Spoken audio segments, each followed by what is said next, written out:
all the vulnerable sections of the society will be taken care with special care, with a motherly touch.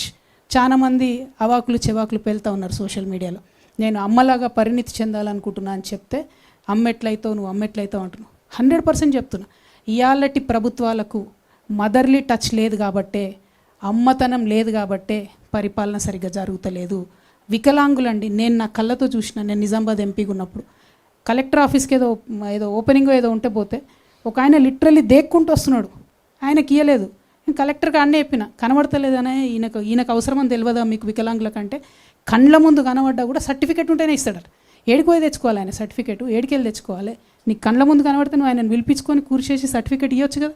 ఎక్కడన్నా వికలాంగులకు మనం ఇంత పెద్ద secretariat కట్టినాం, ఒక్క ర్యాంప్ లేదండి, ఒక్క స్పెషల్ బాత్రూమ్ లేదండి వికలాంగులకి.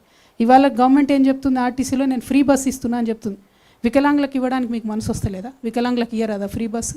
మీ కాంగ్రెస్ పార్టీ మేనిఫెస్టోలో, నేషనల్ మేనిఫెస్టోలో ఏం పెట్టిరంటే ఫిజికలీ హ్యాండిక్యాప్డ్ ఉన్నటువంటి వాళ్ళకు కోఆప్షన్ మెంబర్స్ ఇస్తామని పెట్టిండ్రు.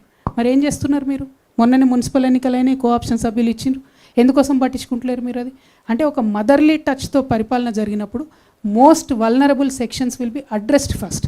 అందుకే సామాజిక న్యాయ తెలంగాణ రావాలే ఉంటుంది అని నేను చెప్పి కోరుతా ఉన్నాను. ఆ దిశగా మేము ప్రయాణం చేస్తాం. పాంచజన్యంలో ఉన్నటువంటి 5 అంశాల్లో ఏదైతే సామాజిక న్యాయం గురించి నేను మాట్లాడుతున్నానో, ఎస్సీలకు సంబంధించి సపరేట్ సబ్ ప్లాన్ మన రాష్ట్రంలో ఉంది. కానీ కాంగ్రెస్ ప్రభుత్వం మొన్నటి లెక్కలు చెప్తా, లాస్ట్ ఇయర్ లెక్కలు చూసుకుంటే 25-26 లెక్కలు చూసుకుంటే దే అలొకేటెడ్ అరౌండ్ 33,000 crores, 33,000 కోట్లను ఎస్సీలకు అలొకేషన్ చేశారు. కానీ ఖర్చు పెట్టింది ఎంత? 14,000 కోట్లు. అంటే ఒక సంవత్సరంలో 19,000 కోట్లు ఎస్సీలకు ఎగ్గొట్టినటువంటి ప్రభుత్వం కాంగ్రెస్.